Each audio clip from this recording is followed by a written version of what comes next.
You know, every Hall in Clash of Clans has their own unique experiences, and with that comes different priorities, learning curves, or new features that you may need help figuring out. So today we're going over some helpful starter tips for every Hall. Now, if you've already been through all of them several times, you may not find this guide useful. I don't want to waste your time, but you never know, you might find something interesting anyway. So with that being said, let's get right into it. Let's do this. Hall 1. You're not going to be there for more than 2 minutes, but while you're there, the best advice is probably one you've heard before, and it is to save your gems. You don't need to gem everything the villager tells you to. She's just trying to get you on a roll.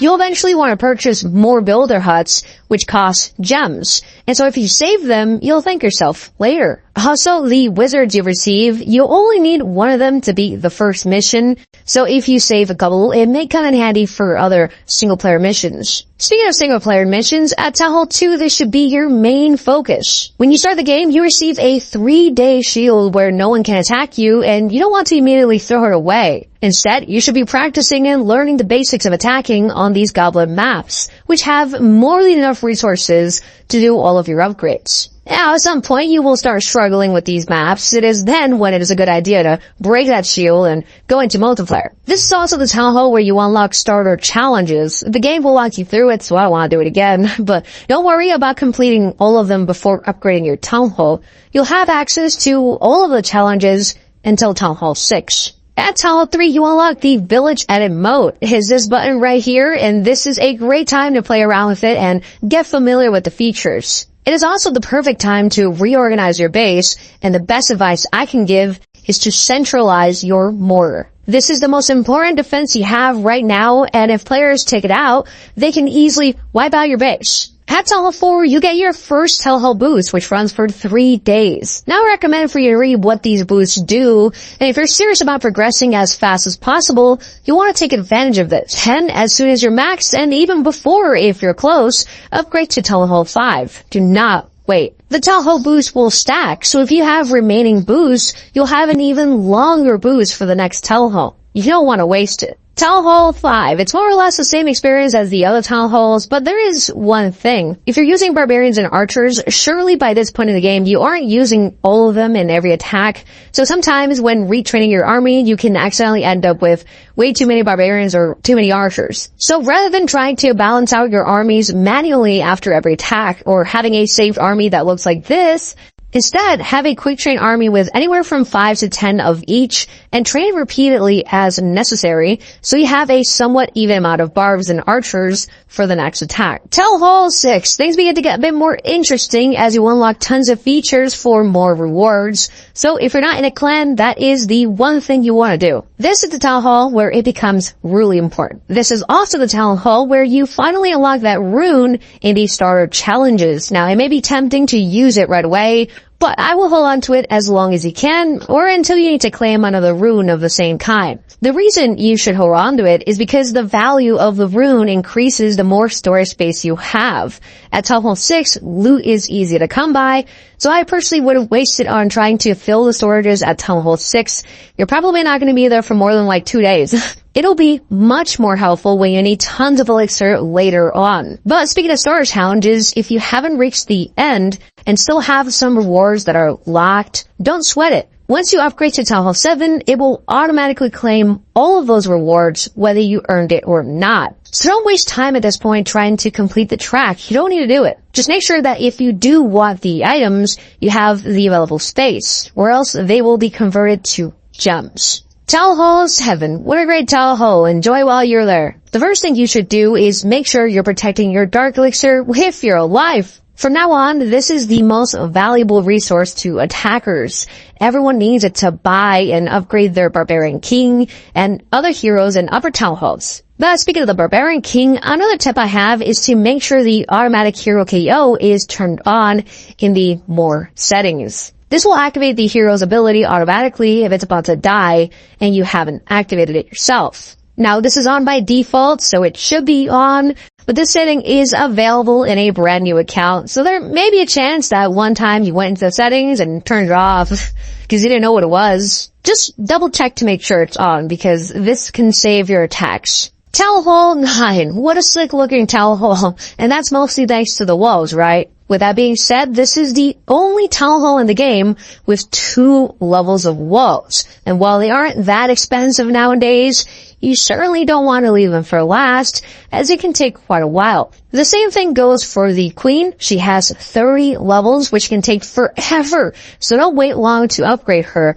or else your base will be maxed, but you'll still be working on the queen. A lot of the advice I have for Town Hall 9 is basically just get started on the walls and queen ASAP. And you know what helps speed that up? A good farming army. If you're still using Barch or Goblins, I recommend to switch to baby dragons. They are unlocked at this town hall, and they are not only much more efficient, but just generally easier to use. They can even go inside a base and grab storages, and even enough percent to win trophies. For Town Hall 9 and 10, this is one of the best ways to farm. At Town Hall 10, we'll be focusing more on upgrade priority because there's 2 buildings needed to get upgraded immediately. The clan castle and a mortar. Just 1 mortar. Upgrading the clan castle will allow you to request siege machines from clanmates, and this alone has the biggest impact on your attacks so far. As for the mortar, this is one of the tasks for unlocking the 6th builder over in the builder base.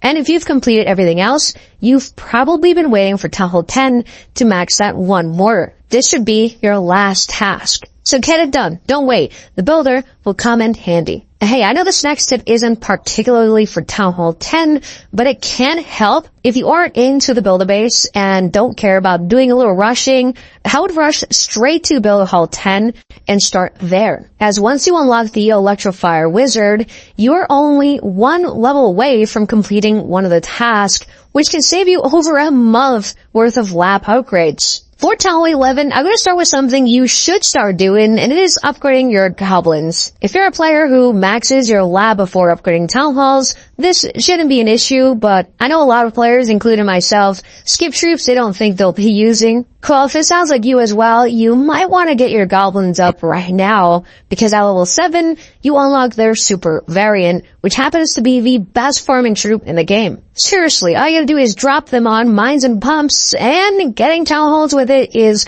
fairly easy, so trophies are no big deal. But this isn't a farming guide. Just don't sleep on the sneaky goblins. The next tip is to not get stuck using just electro dragons. You unlock them at this town hall, and they're so easy and fun to use that a lot of people never stop using them through Town Hall 13, 14, 15, and so on, and never learn any other useful strategies. Now, this isn't a debate on whether the Electric Dragon is a good troop, but this is certainly something that plagues Town Hall 11 and onward players.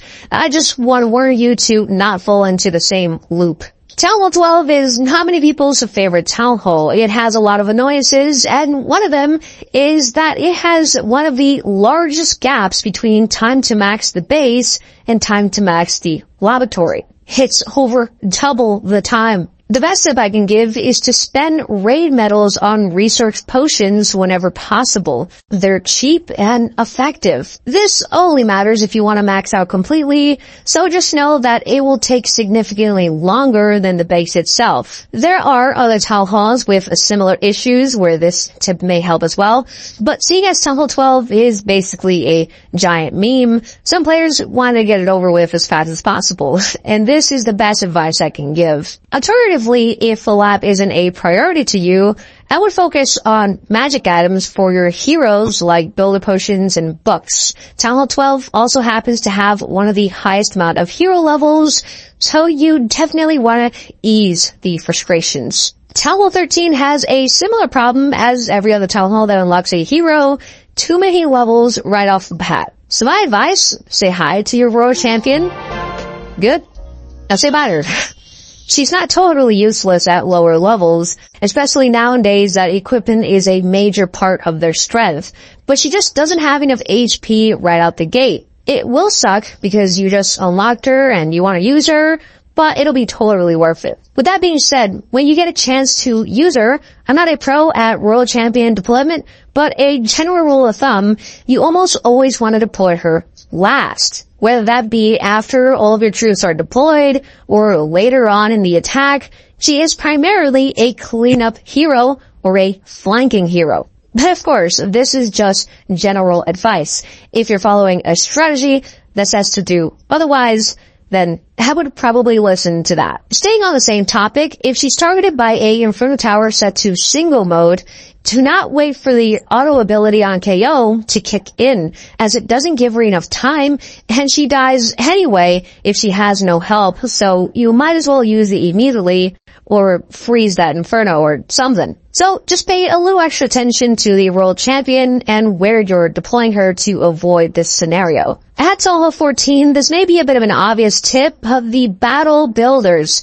You want to move them inside the base. When I was at Town Hall 14, frequently attacking other Town Hall 14s, and this wasn't that long ago, by the way, this was like last year, I was surprised by the amount of players who still had them outside. This may be partially due to the fact that the tutorial pop-up doesn't explain what it is and leaves it up to the player to figure that out. So even though it may be a no-brainer to some players, for those who don't know, they become full-on defenses whilst the builders repair buildings. But because of the small radius, if they're outside, they will be very ineffective and most likely get destroyed immediately before doing anything. The next step I have for Town Hall 14 has to do with the pets. While all of them can be useful, and it's really up to you if you want to upgrade them or not, definitely try and get the pet house to level 4 as soon as possible and max your unicorn, because it's arguably the best and most useful pet you have. It's often paired with the Arsha Queen because there is